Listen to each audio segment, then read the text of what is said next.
Hi everyone, Janie here. Welcome back to my garden and welcome to my May back garden tour. So on my channel, every month I try and do a front garden tour and a back garden tour just to show the progress of my gardens as the year goes on. And I truly think we are at the peak of the season right now. Everything is looking absolutely beautiful. The heat hasn't gotten to it yet. It is a glorious overcast day. I am enjoying it so much. It's Memorial Day weekend.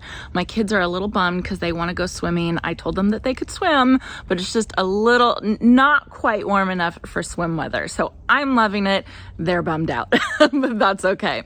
So I have been doing garden tours with my husband Jason filming, and those have been working out beautifully. You all seem to really like that format of the garden tour. Unfortunately, Jason isn't available this morning and the lighting was just perfect. So I thought I have to take advantage of this. I'm just going to go old school and I'm going to film it myself and then kind of talk through what I'm showing you guys. So let's get started with my May back garden tour.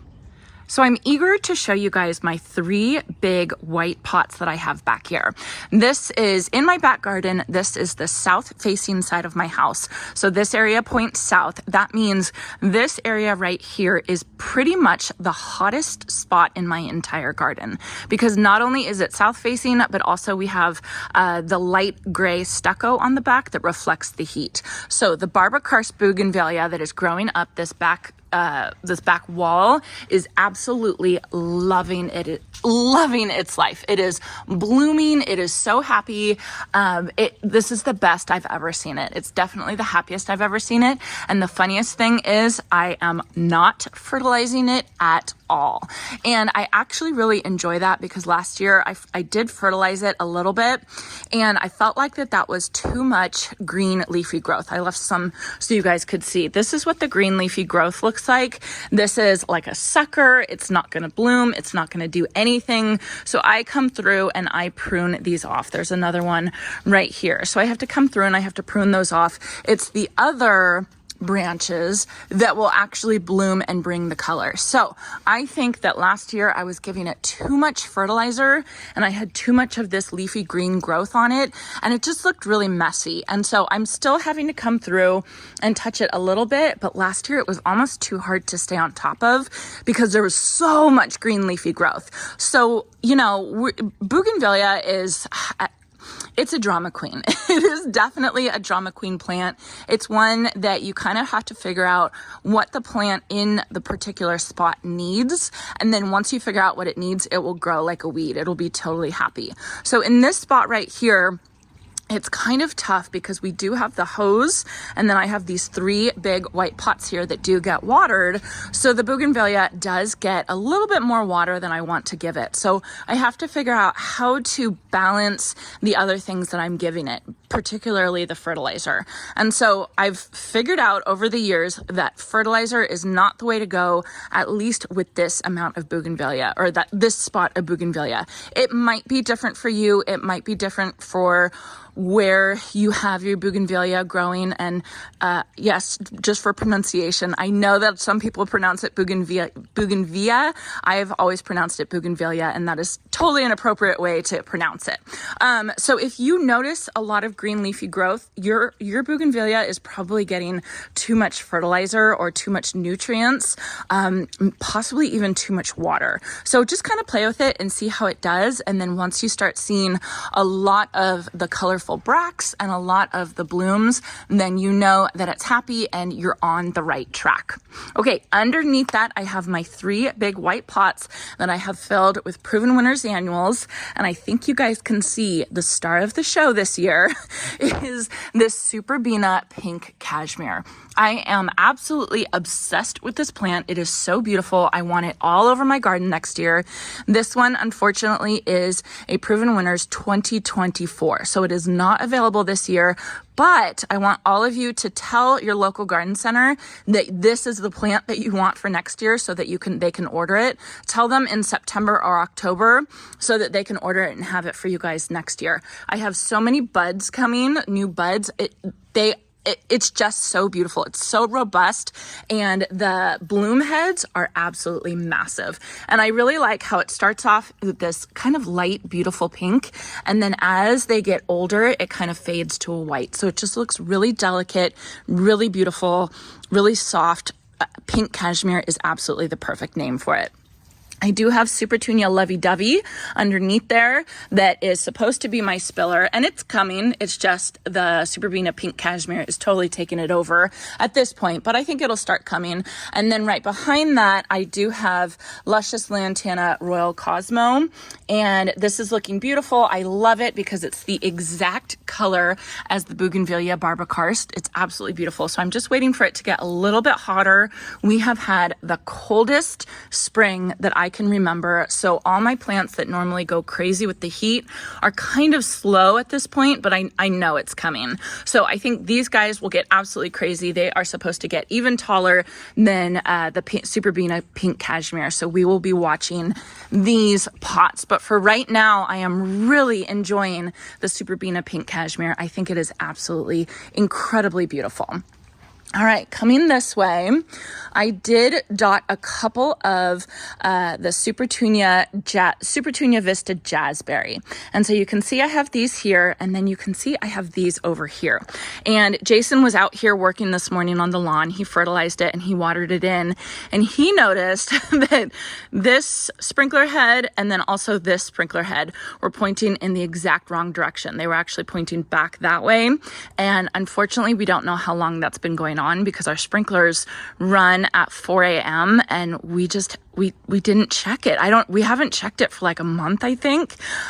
So I don't know how long. You can kind of see where it's going. We didn't run the drip this morning. This is all the sprinklers and you can see all the overspray. So I think this Supertunia Vista Jazzberry, it's still blooming. It still looks pretty, but I think it's getting too much water. And then if you guys remember, I did have a Gertrude Jekyll, David Austin climbing rose in there that died and we didn't know why. And we're wondering if it got too much water from the sprinklers. I don't know. I'm not sure what happened with it. I obviously, I think it was user error because then in addition to that, I also found a couple more emitters that were going to that area that were hidden under the new mulch that we put in. It was just like a comedy of errors, basically. So I don't think it was David Austin's fault. I don't think it was a faulty rose. I think it's a wonderful rose. I think that it was my fault, basically. So I'm sure all of you are noticing the gorgeous, gorgeous honeysuckle that is in full bloom right now. I have to tell you guys, it smells incredible back here. I can even smell this while I'm sleeping in my bedroom, sleeping at night. We open the windows and I can smell the honeysuckle. It's absolutely beautiful. Before I get to the honeysuckle though, I do want to show you guys my berry barrels. I planted these up last year. I have blueberries, low chill hour versions of blueberries. I don't have a very good crop of blueberries, but usually you don't get a good crop until like the third year, they say. I mean, this is like the most I have right now, which is still fun to have blueberries, but it's not, maybe I can put that on some yogurt and enjoy that. We'll see. And then I have strawberries surrounding it, and I was kind of getting worried / frustrated because I was not getting any strawberries. And I was seeing pictures on Instagram of people having their strawberries and all that kind of stuff. And mine were growing, but I wasn't getting any ripe strawberries. And then my daughters were out here and I heard my oldest daughter say, "Stanley, stop it." And I came out. Stanley is our dog. I came out to see what she was upset at him about, and she said that he was in here and he was eating all the ripe strawberries. So I think we have a strawberry thief out here. I think he found how good these strawberries are. These are the Seascape varieties. Those are the Quinault varieties that I don't like as much as these Seascape ones right here. They're absolutely delicious, and apparently the dog likes them too. So I have yet to have a fresh, ripe Seascape strawberry this year, and I didn't know what was going on, and it's my dog. So I don't know. I'm not sure what to do. I guess I could put netting around it or something like that, but he's such an old man. It's like, enjoy yourself, bud. So that's what's going on with my berry barrels. They're looking pretty good. I think this one over here is having a little bit of irrigation issues, so I have to figure that out as well. All right, on to the beautiful honeysuckle. I have 3 honeysuckle on this trellis over here. And then over this way, I have 3 more over here. And then I have maybe 7 or something on my side yard that have been espaliered, and they are so beautiful. These 2 trellises right here, this one and this one, were here when we moved in. So I have no, like, I can't do a tutorial. Sometimes people ask me, how did I do that and everything, you know, how did I put those trellises up?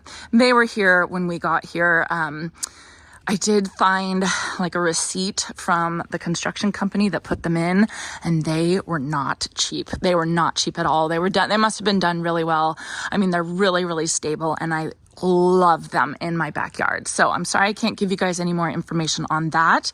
But as for the honeysuckle, the variety is Hall's Japonica, which I kind of think as like the basic honeysuckle variety. It's just the yellow and white one. They're beautiful. They smell so good. It smells so incredible back here, and there's bees all over them. I can tell the pollinators absolutely love it. I do like to tell you guys though that this variety is invasive in some areas of the United States, and I think like Australia, I think it might be invasive. So just check. Just if you guys are thinking about doing honeysuckle, just check and make sure it's not on your invasive plant list. It is not on ours, but you know, I could see why it's on other people's invasive plant list, because it really does grow like a weed, and it's a climber, and I really do have to stay on top of it, even more in my side yard when I have where I have my espalier. But it's just so worth it to me. I just love it. I love it. I get so much joy out of this plants. I just love them. So down here, I did want to show you guys my Bobo hydrangeas. So this will be the second year. I have 3 Bobo hydrangeas right there. 1, 2, 3. This will be my second year having these Bobo panicle hydrangeas right here. And I'm really eager to see how they do. They did scorch last year. This is, I mean, it's a long explanation, but basically this area had more shade when the oak tree was over more, and then we had it pruned way back, and then there's not very much shade here, and there's hot afternoon sun, which obviously is not good for hydrangeas, even panicle hydrangeas that can handle more heat and sun. But these did scorch last year, so I'm waiting to see how they do this year, and then even possibly next year as their root system expands and they're able to take up more water. So I just wanted to show you guys them now before they started blooming. I want to say these were like the last to bloom of my hydrangeas, but we'll see how they do.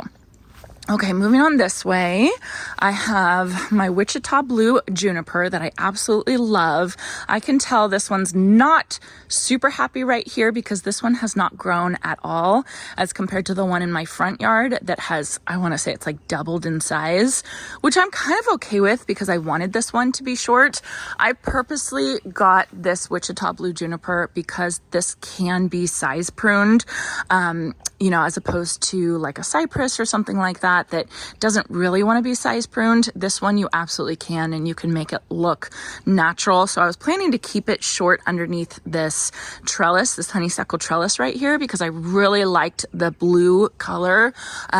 But we'll have to see how it does. I was kind of thinking like maybe I'll just move it to another spot. I don't know. We'll see. But for right now, I really like how it is. It's not struggling or anything. It's just not growing very much. So we'll kind of see how it does. You can see there's the stake that it came with. I think I replaced it, but I know that there's not very much new growth. Maybe there's like that much new growth. And then right here, I have a red twig dogwood elegantissima. I love the foliage. I love the foliage on this plant. I just think it's so pretty. And I just love this kind of look right here where it's the green, the blue, and then the variegated right there. I think it's just really, really pretty. Okay, so moving this way, this garden bed is looking better, right? But it's still a work in progress. It's still things that I'm kind of messing around with and seeing what I like. I love the 2 iceberg rose standards on either side of this bench. I think that that's beautiful. I do have to come and prune back my iceberg roses because they need to be deadheaded, but that's okay. And then I have my Mystic Spires Blue Salvia right there, which I love that plant. You guys know how much I love that plant, but that plant is one that's like surefire rose begonia.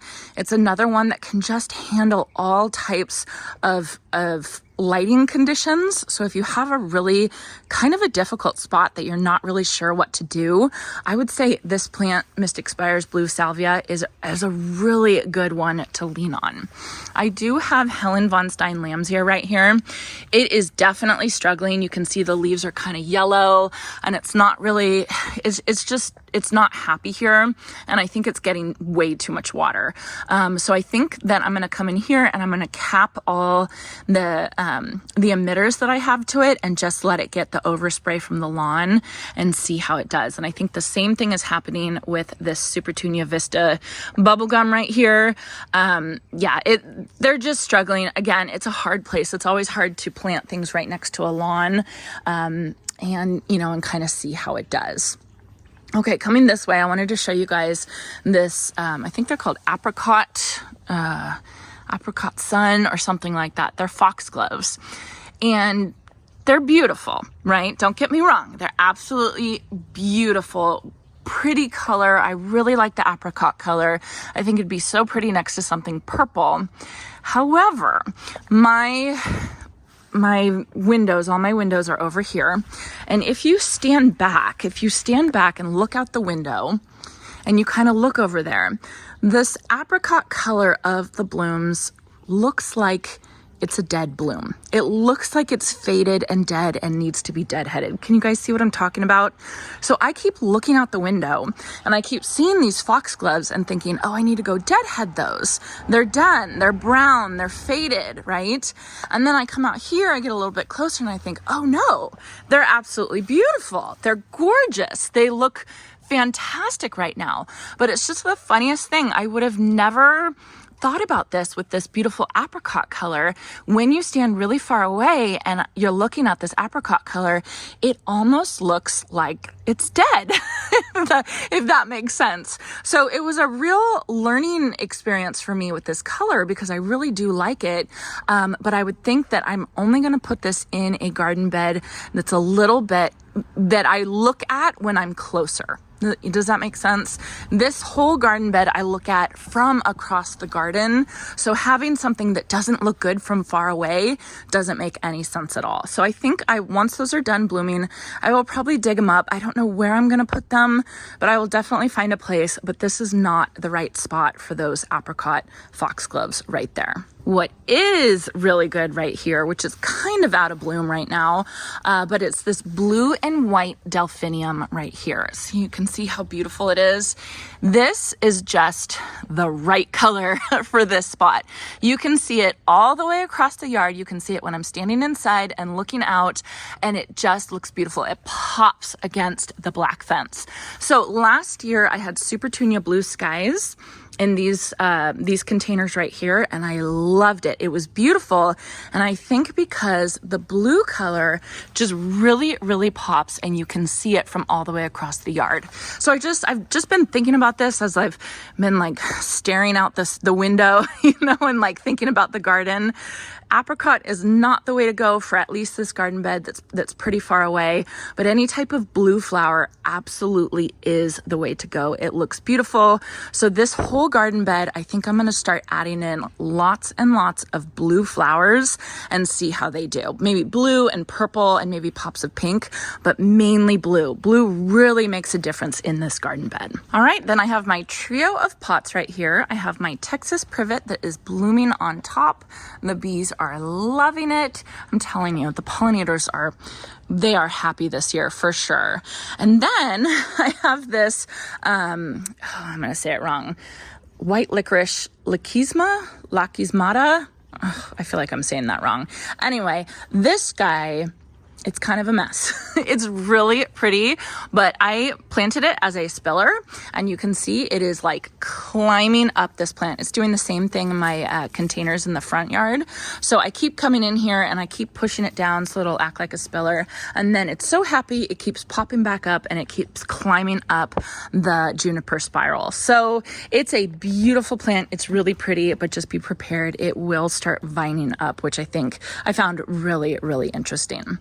All right, then we're coming over here and we have more honeysuckle looking absolutely beautiful.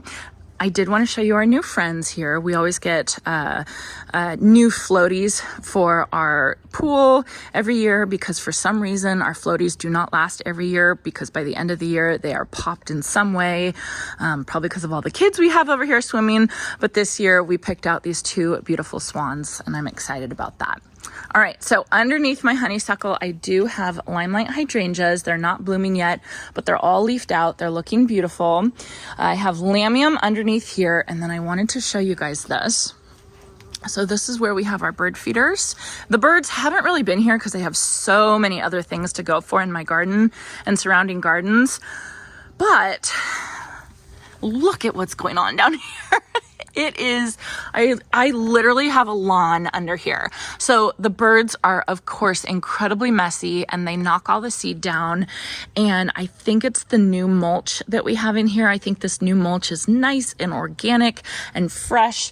And it is just the perfect place for seeding grass. And when I say seeding grass, it is so stuck in here. I came in here and I tried to pull all these weeds and I gave up because I was so frustrated. So I'm not totally sure what I'm gonna do about this situation. I hate to say it, but I think I'm gonna have to move my bird feeders because this is just, it's terrible. It's just a mess at this point. And this is like, we've kind of cleaned this up a little bit. So this is the situation. I'm going to be like thinking about it and researching it. I did put the lamium down here to kind of cover up and block out the weeds, but you can see they're even coming up through the lamium at this point. Yeah. And yeah, I don't know. I've watched the birds come here. It's particularly the scrub jays that we have here, and they go through and they want the black sunflower seeds, of course. So they go through and they don't eat all this stuff. And this is the stuff that's sprouting grass, I think. And they try and get the black sunflower seeds. So it was like, okay, well, do I just buy the bird seed that just has the black sunflower seeds? But then the little birds don't get the food that they want, and it's really the little birds that I want. Anyway, it's just more things that I'm thinking about and thinking how to kind of solve this problem of the mess under the bird feeders. It's very frustrating. Okay, coming over here to these guys. Oh, do we have, look at that, you guys.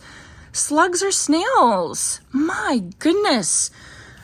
I have been going through Sluggo like crazy. It's so interesting because we are so much cooler at this. I mean, look, it's totally overcast. Normally it's like 100 degrees by this time, which I'm loving it. But that just means the slugs and snails have absolutely stayed around way longer than they were supposed to.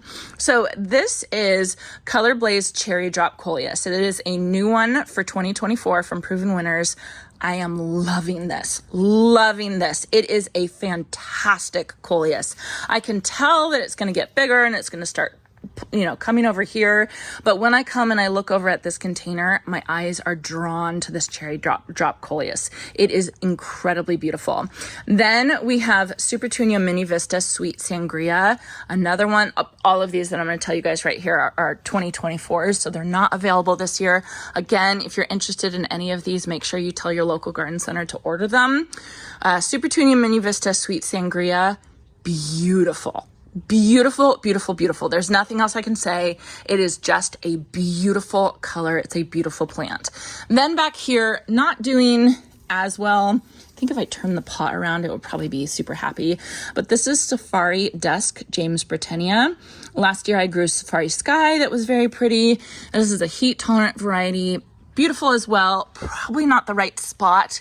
I probably needed something taller behind it. I don't think I'm showcasing it the way that it should be, but the Supertunia Mini Vista Sweet Sangria and the Color Blaze Cherry Drop Coleus, beautiful.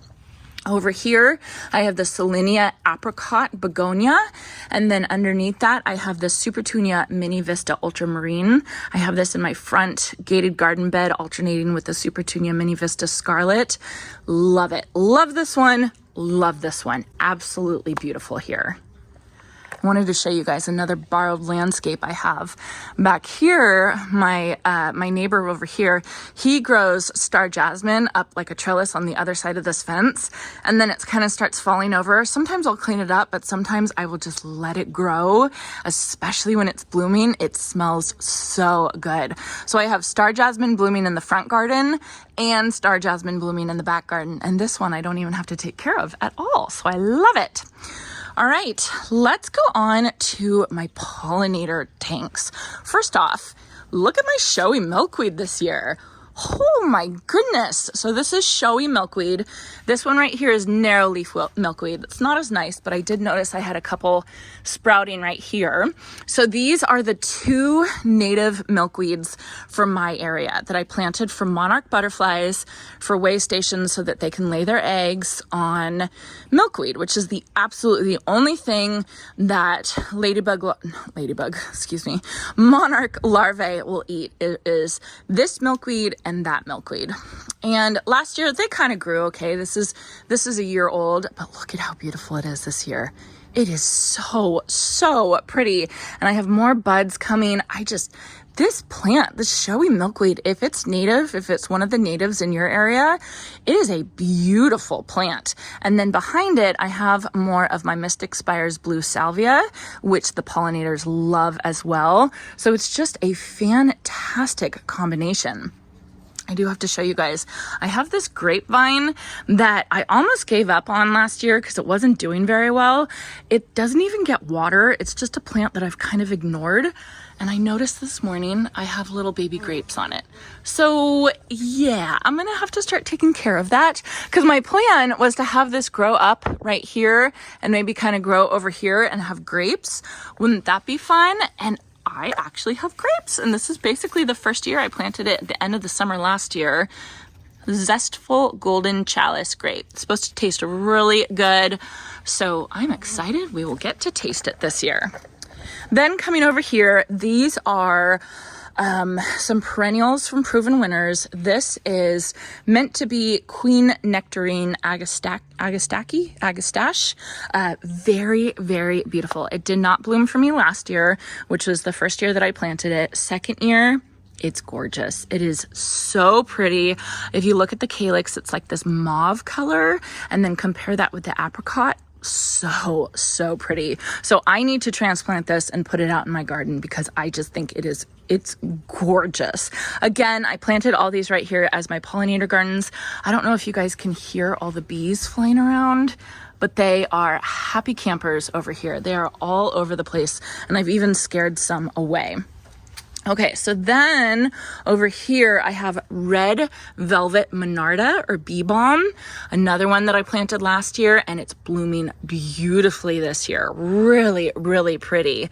And then over here I have, what is this called? Sunset Coral Phlox. It's not blooming yet, but it definitely looks like it's about to bloom. And then an echinacea that I got from the store. So very pretty pollinator gardens. They are looking really good. I'm going to put a stake in for the showy milkweed, but I just think that is such a success this year. And the bees are very happy.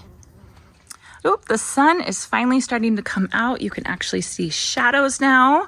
I wanted to show you all my pots. I am loving my pots this year.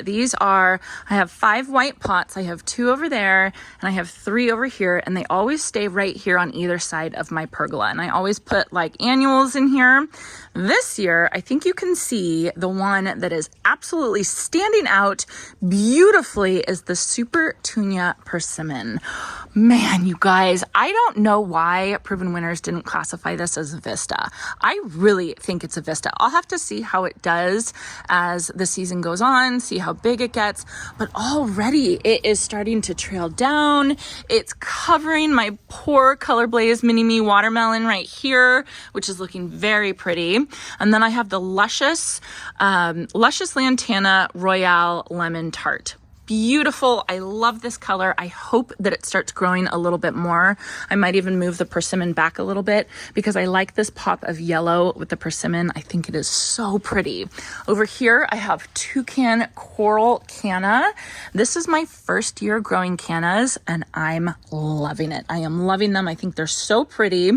And then finally in this whole combination, I have a new one, which is called, it's a sweet potato vine and it's called Sweet Caroline Upside Key Lime. And the coolest thing about this one is that instead of doing a whole bunch of trailing, it climbs. And so I have this little twine right here and I'm just training it to climb up the twine, which I think is going to be so pretty.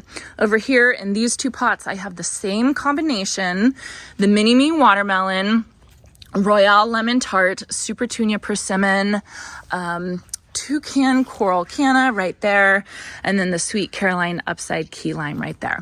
I can't even tell you guys, I love these combinations. They are so pretty. They are so summery, which I really, really like. I think it pops against the blue accents that I have back here. I am just loving it. Absolutely loving it. Let me show you guys my veggie garden. It's doing all right. My purple hyacinth bean is doing fantastic. I haven't put twine up there yet, but I need to because my purple hyacinth bean is really starting to climb. So I got to put some twine up there so that it can start growing up there, up my pergola.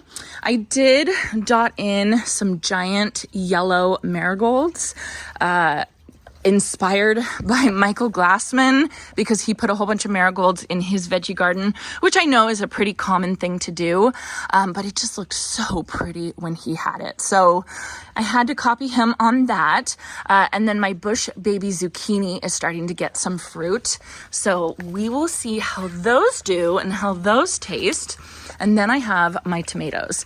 I have my Bellini tomato over here. It's doing okay. It's starting to come.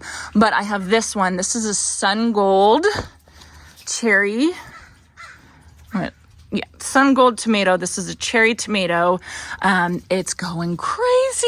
I have to come in here and I have to prune off some that are touching the ground. I am not good at pruning my tomatoes, like, you know, like taking the suckers off and stuff like that. I really should be better, but I don't know. I kind of just don't bother with it. And they always seem to do fine. And I always get so many tomatoes and the plants are perfectly happy. So, but I really should be better at it. I'll try and be better at it this year. Anyway, so everything here is looking really good. I wanted to show you all how our new table is doing. We've got this table here and the couches are new as of this season, this year. I am really enjoying this table. This is a polywood table. That's what they call it. I'm not sure why it's called. I mean, it looks, it has, it's fake wood, basically. It's plastic is what it feels like. And of course I would love to have a wood table, like a teak table or something like that. But the more I think about it, in the season of life that we're in with our kids and them having all their friends over and them painting and eating popsicles out here and all that kind of stuff, this is the right choice for us right now. And I'm really happy with it. And I'm really happy with how this table is holding up.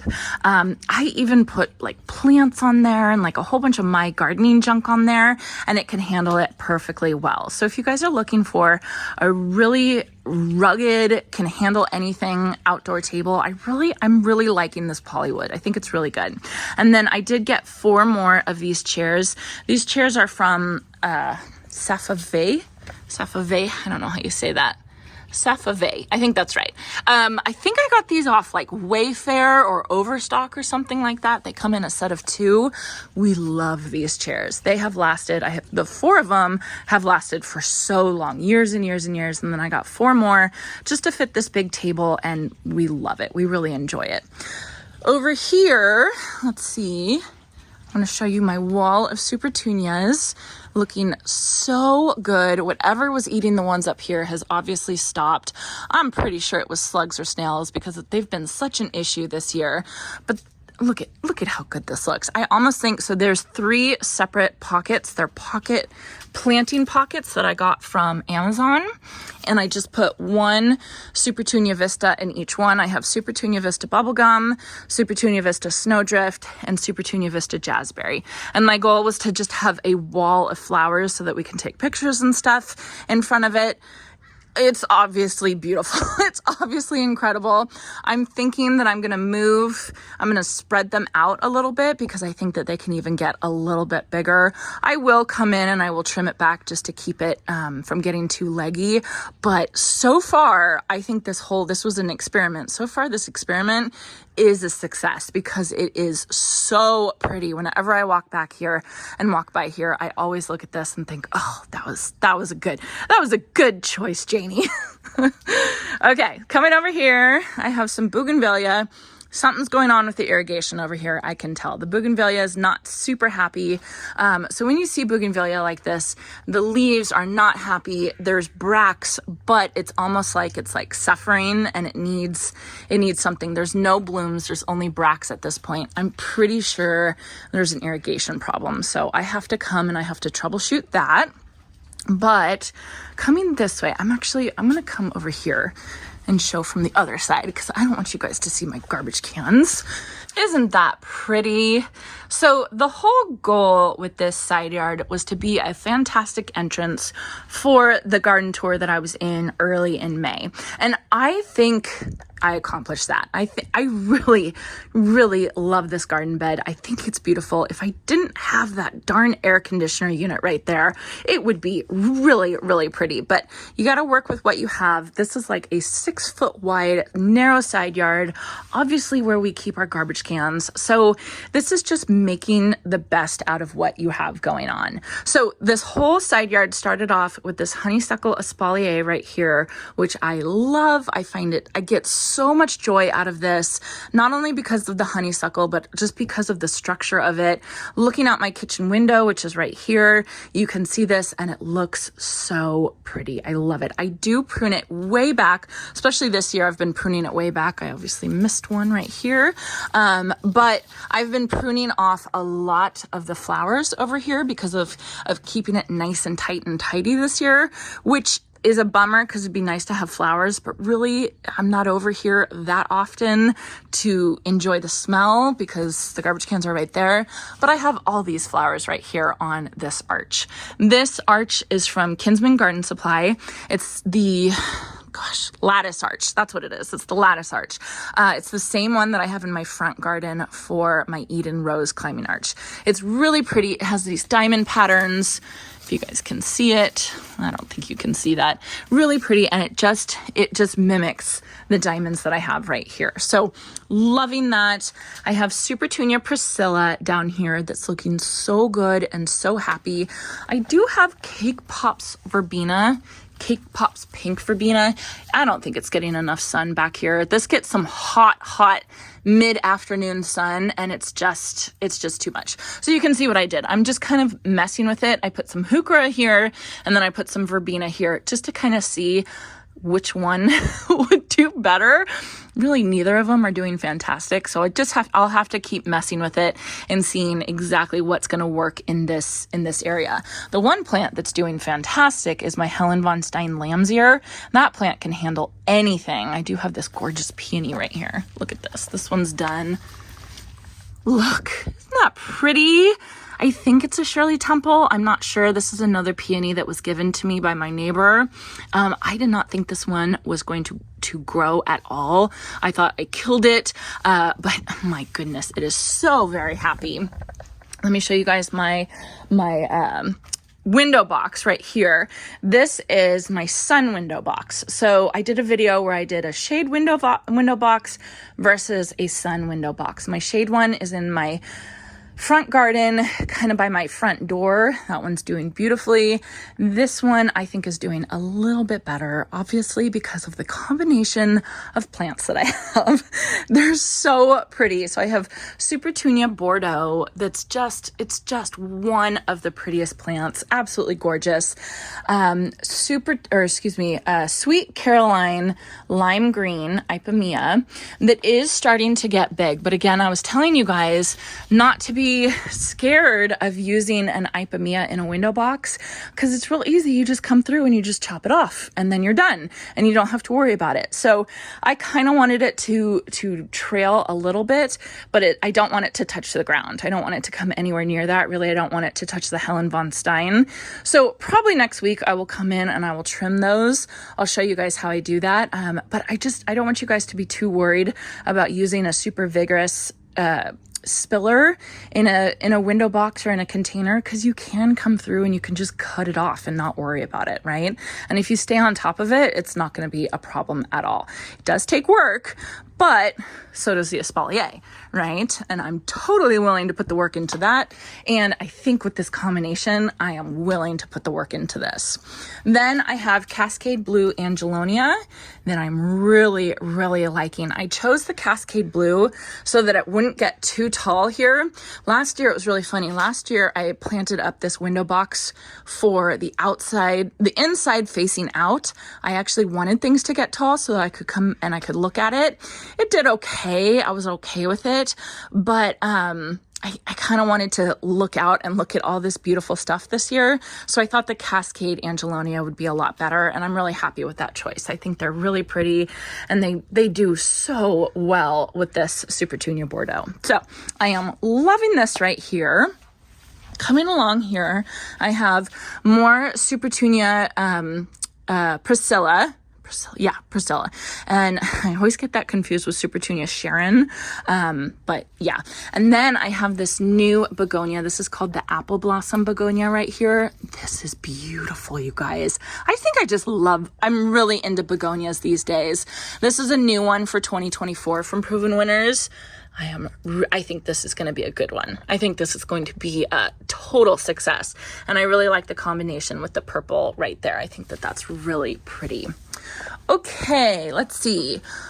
More Priscilla and more Bordeaux over here, and then more Cake Pops Pink that's doing a little bit better in that spot.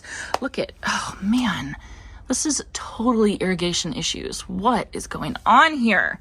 I don't know. That's just, it's how it is. You fix everything and then you got to come back and fix it all again. All right, you guys, so that is it for my May back garden tour. I hope you all enjoyed that. I did want to tell you all that I am going to start doing Q&A, question and answer videos once a month. And there's a couple reasons for why I'm doing it, but one of the main ones is you guys, you ask such good questions, right? I think that it's wonderful and I try and answer all of them, but sometimes when there's pretty technical questions, it takes me a really long time to answer those comments.